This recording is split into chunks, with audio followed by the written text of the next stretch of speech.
For those of you that paid for Battleground last night, I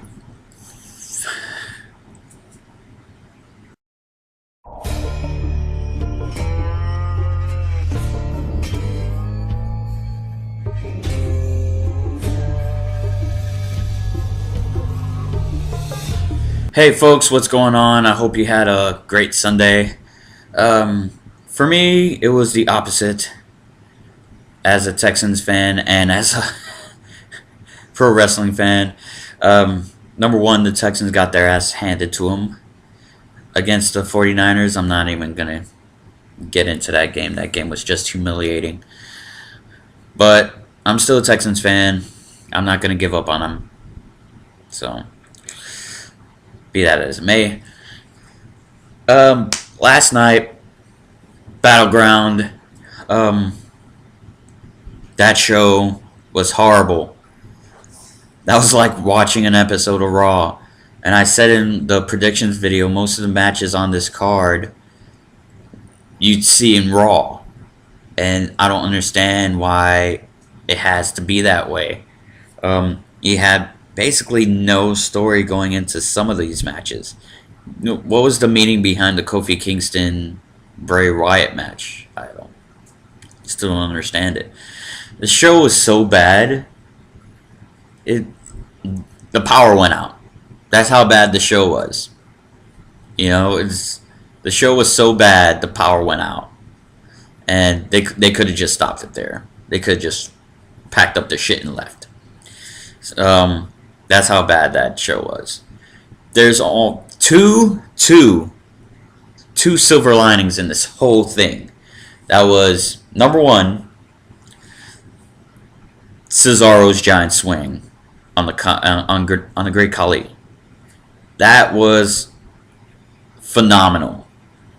Now, it's a bad move because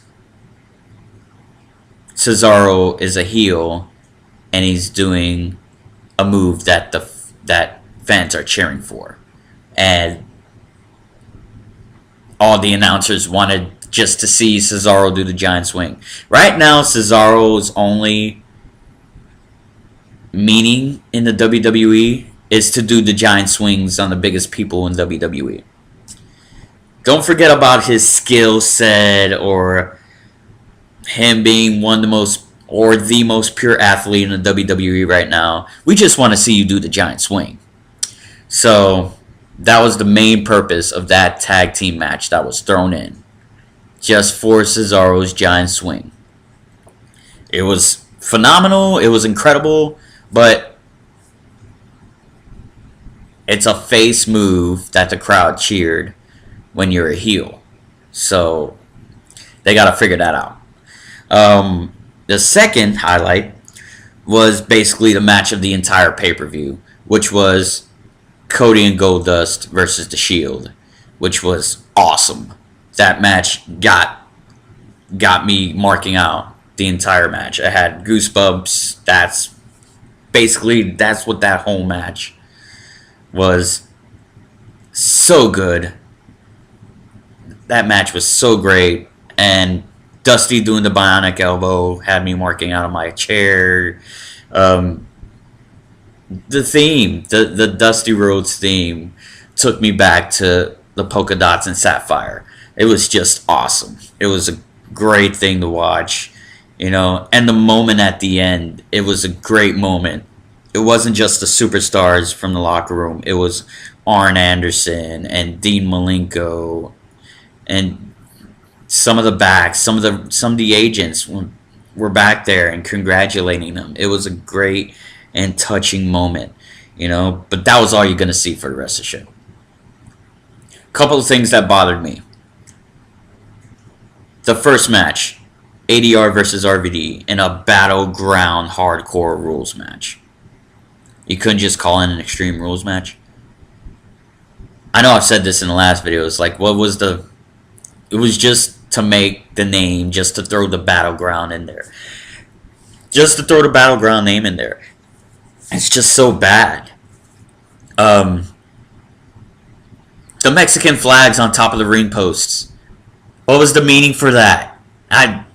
I did not understand it. I don't know if they even touched on it, on why the Mexican flags were on top of the ring posts during that RVD ADR match. I don't understand it. I don't. I don't. It's just so bad. Um, Ricardo Rodriguez just doesn't fit as RVD's corner man, but I'm guessing that will change tonight because RVD's leaving for a couple of months. I guess it was, like I said, it's probably that contract ordeal and the fact that he's only part time and he only worked specific dates. No house shows. It was just TV and pay per view only. So he's going to be off a couple of months. So I think you can expect Ricardo to turn tonight. I thought he was going to turn last night, but that didn't happen there. Um, what else? The Divas match was a dud. R-Truth and Curtis Axel,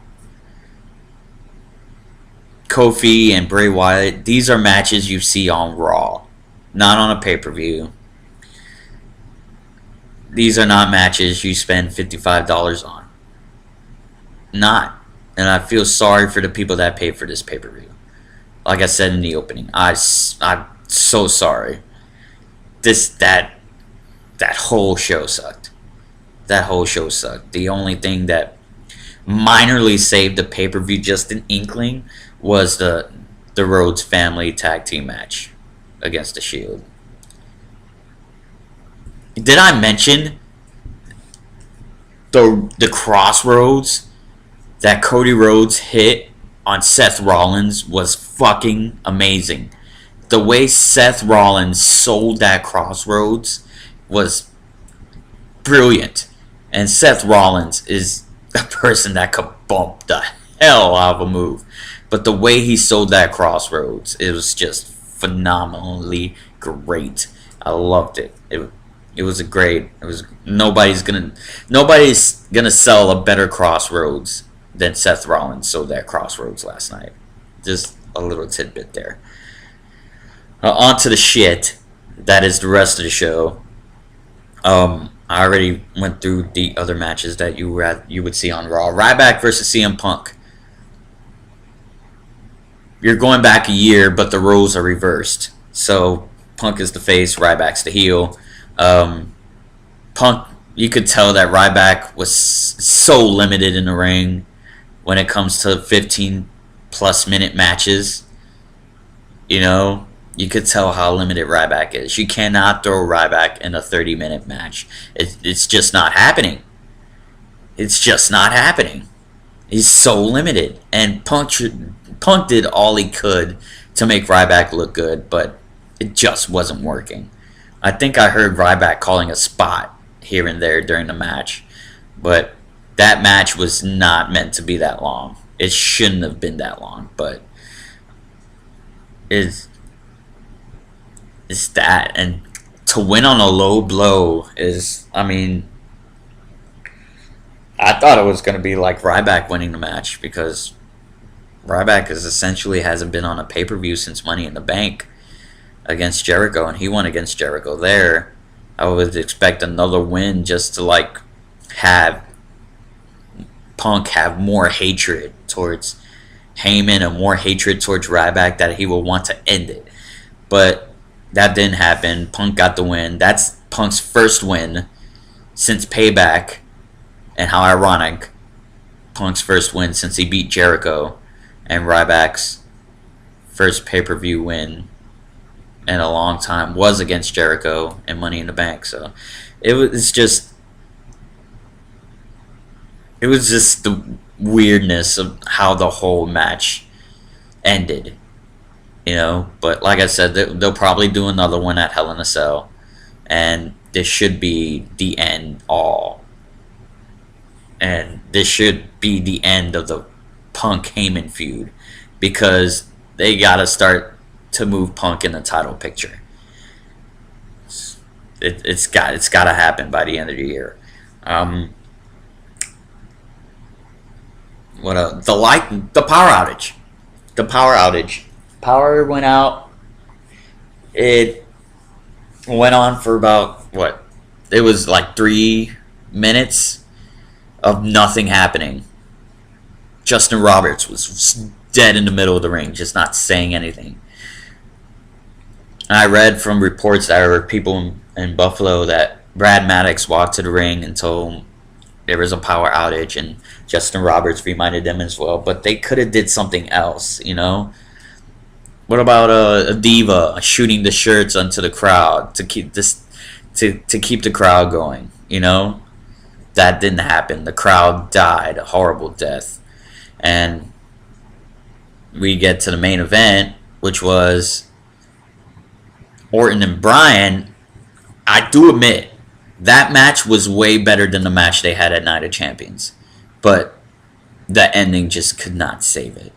The ending just I could see the ending. I could see that it made sense because, like I said in the predictions, the best thing for them to do was to leave the title vacant and have it finally decided at Hell in a Cell, which they are going to do now. That this is the direction that they were going to do. So I was right there. It's just that I don't know if you could have made a better ending for that.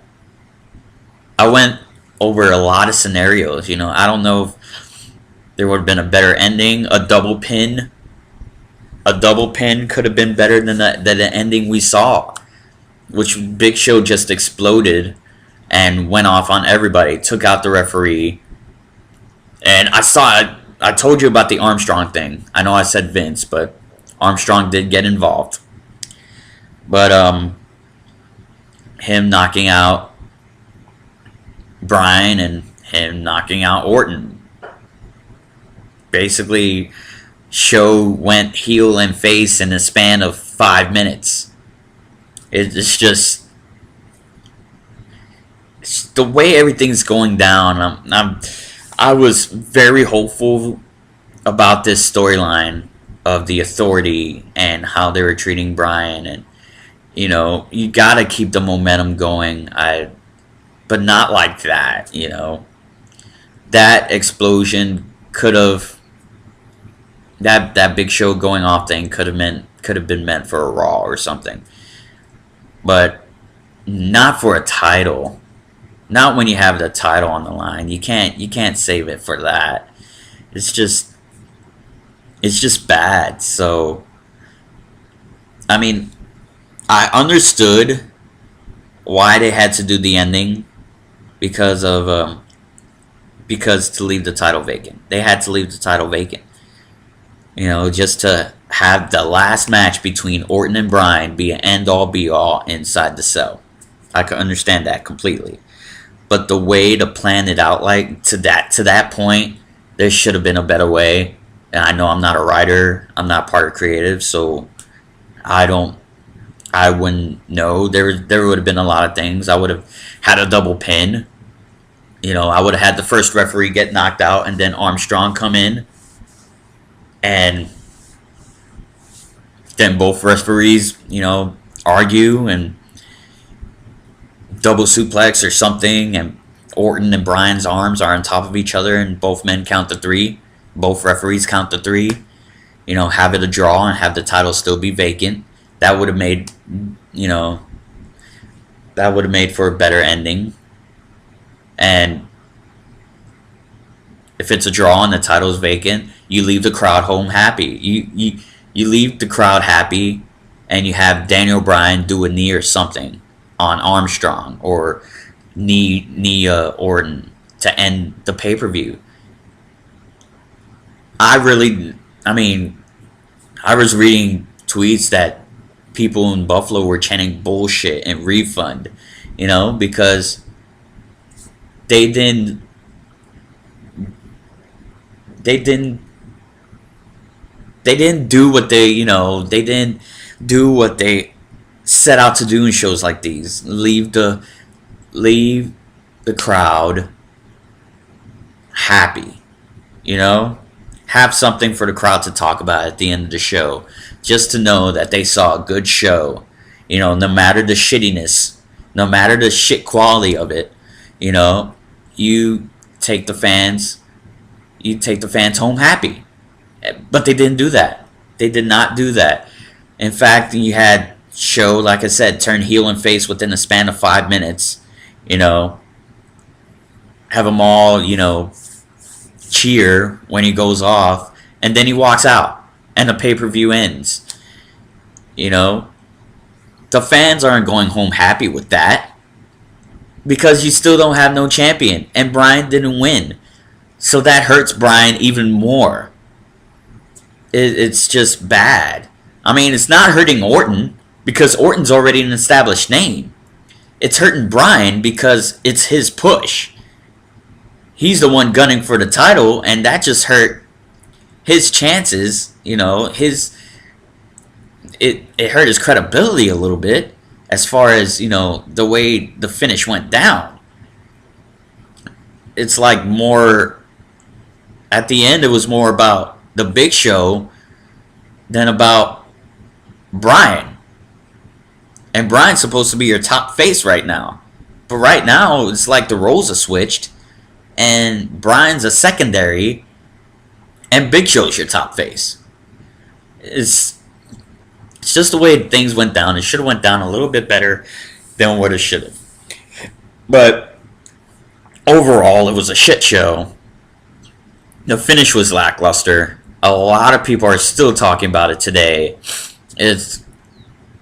They have to bounce back from this, and don't be surprised if you see Vince tonight. I thought, I said Vince might be at, Battleground. Vince probably should have been at Battleground last night to get the shots. Like, oh my God, it's Vince. What is Vince doing? But they held off on that, and I think they'll probably have Vince come on tonight. Who knows? I don't know. Because you have Hell in a Cell in 3 weeks. You 3 pay-per-views in a span of, 8 weeks? And Night of Champions was shit. Battleground was even shittier than that. Now you're expecting Hell in a Cell to, try to trump those two to be a great pay-per-view? You have 3 weeks to build that card, and the main event is Orton and Bryan. And your other match is going to be Ryback and Punk with a stipulation added with Heyman. So you got your 2 matches there, but what is the rest of the card going to consist of? It's just, man, and who's going to be Alberto Del Rio's next opponent for the World Heavyweight title? I mean, you got to bring Christian back somehow. Or, have Ziggler finally get some revenge on it. Get some revenge on Alberto. Something to this matter. Because right now, stories are floating up in the air. Except for the Authority story. Which they know where that story's going. But they don't know where the rest of the stories are going. They just worry about the main program. Instead of extended programs like the World Heavyweight title or, Ziggler or anything. So I'm not even gonna. I'm only gonna put this at a 2-star rating because of the Rhodes match. 1 star for the Rhodes match. Another star for the giant swing that Cesaro did on the Great Khali. So 2 out of 5. Just for those 2 stars for those 2 separate occasions alone. But all in all, this show was shit. Show was horrible. Give a little bit of credit to RVD and ADR for starting off the show the way it did, but I mean, just couldn't do it. This show just couldn't do it. So I don't know. That's it for me. I mean, Raw's tonight. I'll see how everything goes down from there. But right now, that panic button is getting close. That panic button is getting very close to being pushed. And after last night, I'm not surprised if that panic button is pushed right now. So, who knows? I guess I'll see you tomorrow for my Raw review. And have a great Monday. I'll see you Tuesday. I was can't. It's just I can't get over. I can't get over the shittiness of how last night's show was. So it's just bad, you know. And me being a WWE guy, it really begs the question: what can you do at this point to get a better product out? So